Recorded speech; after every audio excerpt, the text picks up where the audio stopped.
بسم اللہ الرحمن الرحیم۔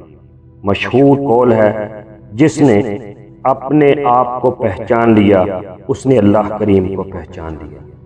وہ خالق و مالک کائنات جس کی ہم پرستش کرتے ہیں، جس کی عبادت کرتے ہیں، جس سے مدد کا سوال کرتے ہیں، اور ہم مسلمان ہونے کی حیثیت سے اس پر ایمان رکھتے ہیں۔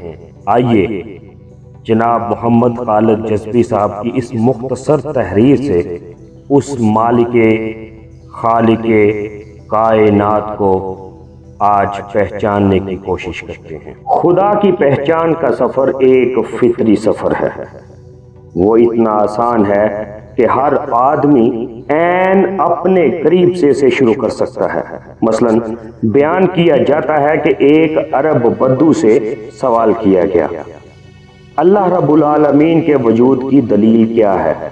اس نے کہا، سبحان اللہ، مینگنی اونٹ پر دلالت کرتی ہے، قدم کے نشان چلنے والے پر دلالت کرتے ہیں، تو برجوں والا آسمان، کشادہ راستوں والی زمین اور موجوں والے سمندر کیا اس ذات پر دلالت نہیں کریں گے جو بڑا باریک بین اور بڑا باخبر ہے؟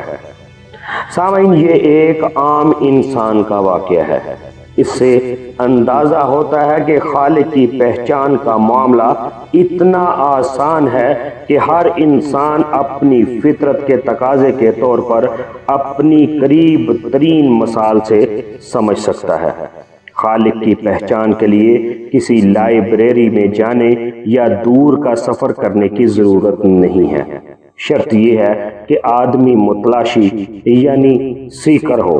مثلا ایک آدمی نے سوال کیا کہ ہم خدا کو کیسے پہچانیں؟ میں نے کہا، آپ اپنے ہاتھ اور پاؤں کی انگلیوں کو دیکھیے۔ اگر ایسا ہوتا کہ ہاتھ کی انگلیاں چھوٹی چھوٹی ہوتی اور پاؤں کی انگلیاں بڑی بڑی ہوتی تو زندگی کتنی مشکل ہو جاتی۔ اتنی گہری پلاننگ صرف خلاق اور رزاق ہی کر سکتا ہے۔ اگر آپ ایک ایسے خدا کو نہ مانیں جو خلاق اور رزاق ہے تو آپ ہر معلوم چیز کو سمجھنے سے قاصر رہیں گے۔ خدا کو پہچاننا اتنا ہی آسان ہے جتنا کہ خود اپنے آپ کو پہچاننا۔